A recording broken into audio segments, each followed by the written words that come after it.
Hey, good morning. How y'all doing? It is Well Red Beard. It is a damn fine day to talk about a book, and I did it. I made it to the Dark Tower. I enjoyed the journey. I don't think I enjoyed the journey as much as others. I would say overall on the entire series, I'm probably at 4 stars. This book particular I mean, I don't know. I don't know. I can't. I don't know that I could give this book 5 stars. I mean, it's probably one of the best in the series. I mean, the drawing of the three is probably my favorite. I probably liked the Wastelands, but I probably liked this one more than definitely more than Wolves of Kala. I think more than Song of Susanna. Wizard and Glass was kind of an in between thing. I mean, a lot of that story is spent in the past. But anyway, quickly for the last time, and I've said it, probably 30 times, but should be the last time that I have to say this. I mean, I started with the Dark Tower when I was young in high school. I read, uh, I mean, because I was reading everything that Stephen King had basically done to that point. And I did the Gunslinger, and I did the drawing of the three, and I did the Wastelands, and then when Wizard and Glass hit the shelf, I actually got it,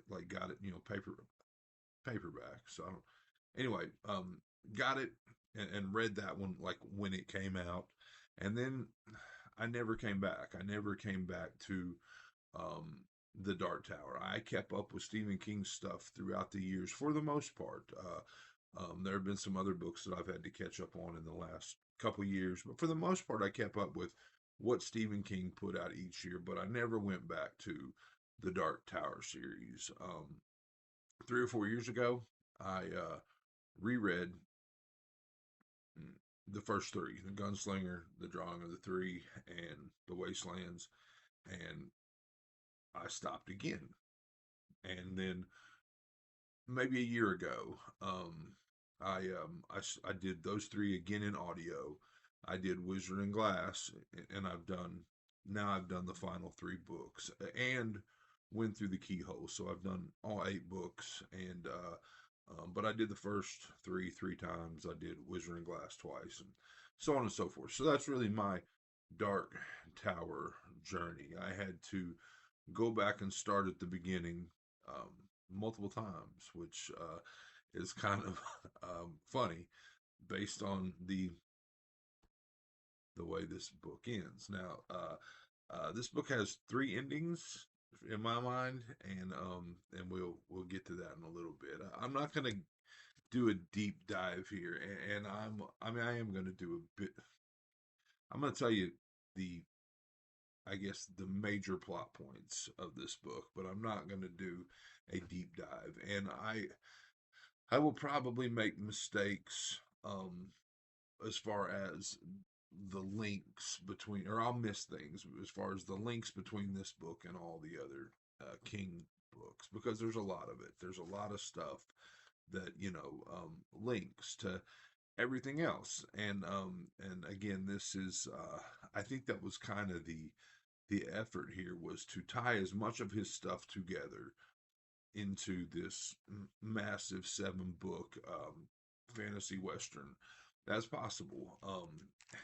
Now, for me, the best part about this was all the stuff that centered around 1999, that centered around King um, being hit by a van and surviving, but almost losing his leg in 1999. Now, as I mentioned before, Stephen King is a character in this book. Stephen King, the writer in the Keystone World. Now, the Keystone World kind of refers to, without going into it too deeply, our world. And our characters, Roland and Susanna and Eddie, they cross back and forth, from Midworld or uh, see, I'm already messing up. But the world that they're in into the Keystone World. Anyway, but Stephen King dies at the tail end of Song of Susanna. Like, that is the way the book ends. And like I said, I mean, big, bold newspaper headline: Stephen King dies, 1999. And um because Roland and Eddie had visited him earlier in the book, and again, these are characters from book 6 that are visiting him when he's barely written any of book 1, which, again, metafiction, right? I mean, at first I was like, what? I mean, come on. Yeah, but then I mean, it kind of was really cool for me because I'm at this weird point where, like, I'm rereading a lot of King, spending a lot of time with the dude, as a constant reader, and he's 77, I'm 48, and anyway, just, a lot of my love of reading comes from him. Um, so it was kind of cool to see him on the page as a character and as basically the creator of this world, this story, and therefore kind of part of the quartet, right?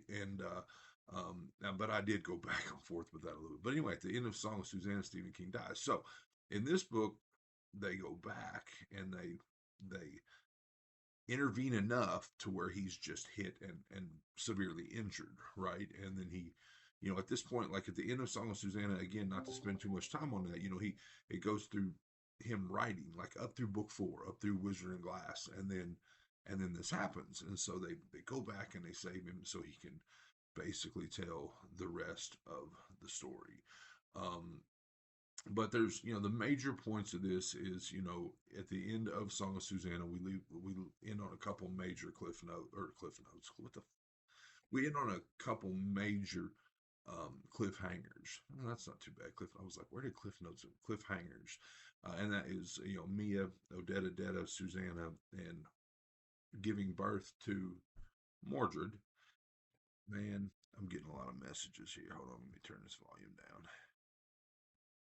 And then the Stephen King death part, right? So major cliffhangers, and then so we start, and we've got the tail end of that Mia situation, and Mordred is born. Susanna gets out of that without going into too much detail on it. Um, Father Callahan and Jake again have gone to try to save her, and pretty cool, fight battle scene there with the vampires and the low men and the Tahine and all this stuff. But so this is not a spoiler free review. A lot of people die in this book along the way. A lot of people um, die, but remember, there are other worlds in this, right? There are other, so, anyway, so, we have, we lose Father Callahan very, very early. And so then, that kind of takes care of itself. Mordred is out there. Mordred is kind of hunting us down. He's kind of trailing our group, towards the Dark Tower. And then the other part is, and I'm drawing a blank on the name of the place. I can probably find it here.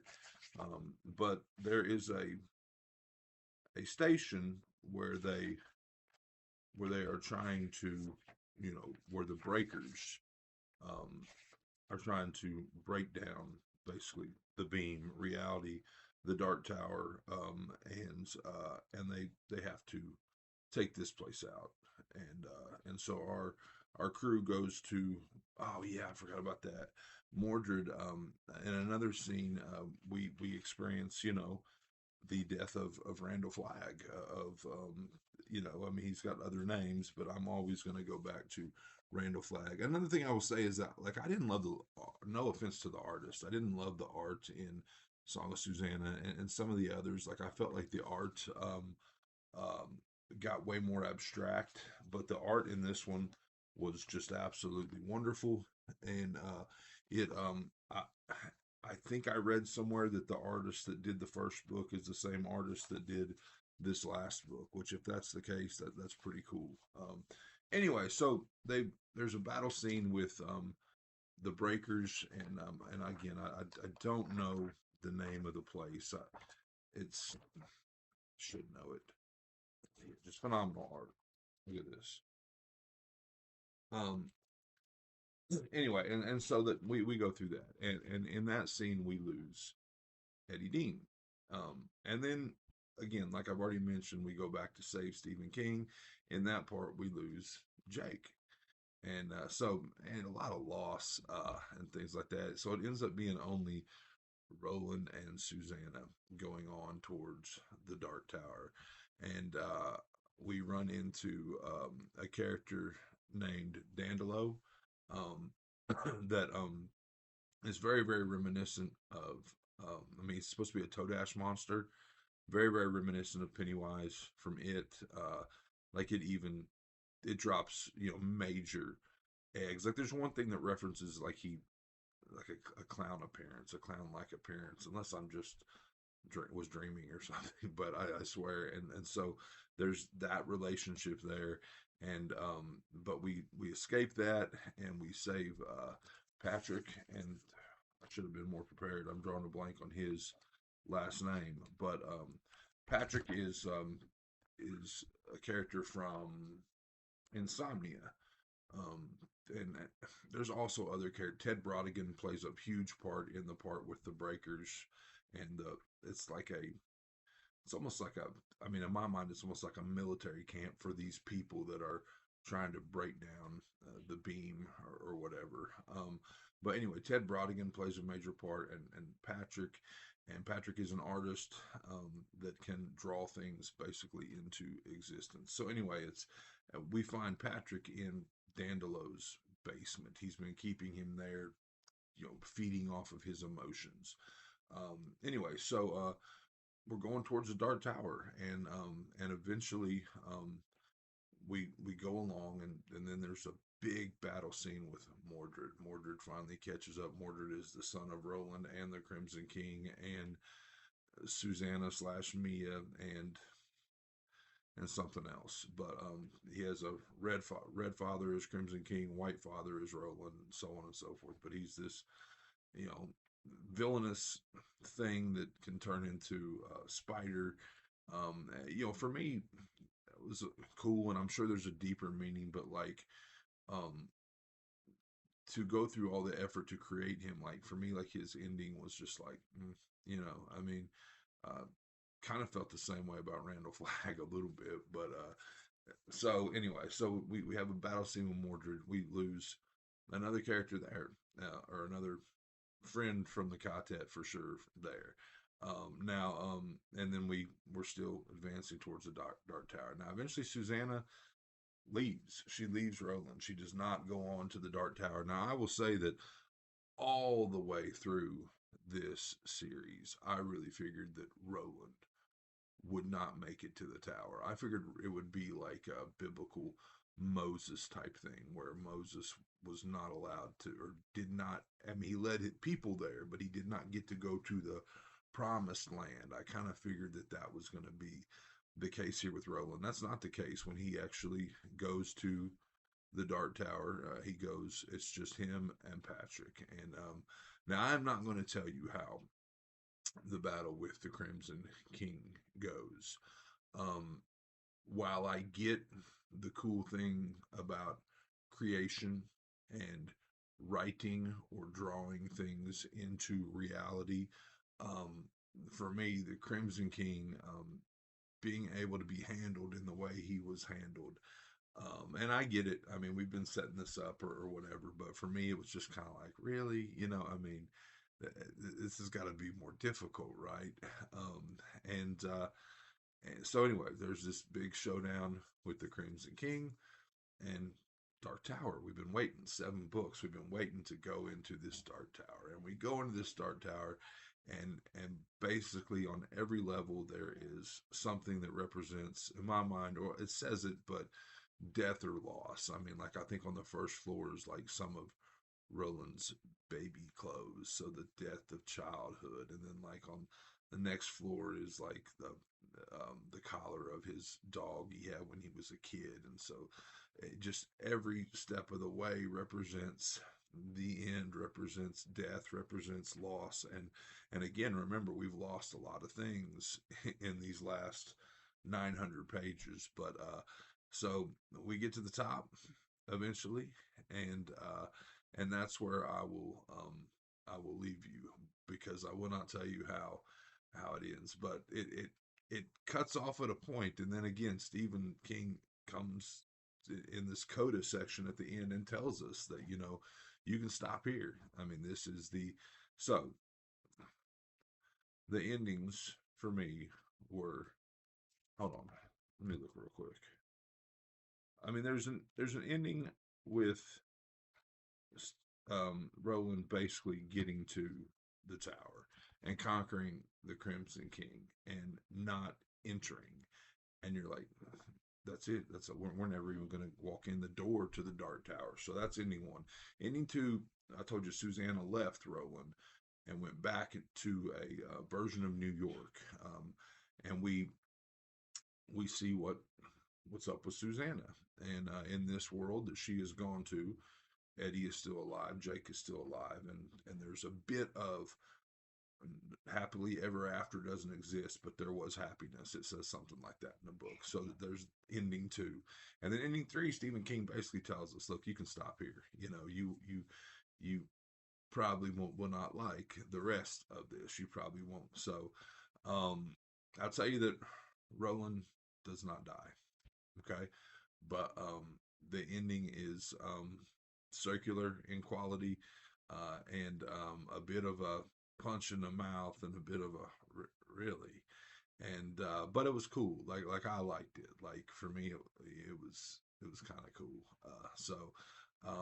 Yeah, that's the Dark Tower. I'm sure I briefly touched certain things and completely skipped over others. Ultimately, the characters are fully set in my head. I mean, they will be with me forever. Big fan of Eddie Dean and Susanna more than really anybody. Big fan of Oi. Oi's my favorite, But yeah, I made it. Stephen King, The Dark Tower 7. Probably 4 stars on this book, 4 stars on the series as a whole. And this has been Well Red Beard. I hope you enjoyed it. My screen is dimming, and I hope it's not going to do that in the video. If it does, I apologize. But I hope you enjoyed it. I hope you're enjoying all your books, all of them, as much as I am. If not, you're reading the wrong damn books.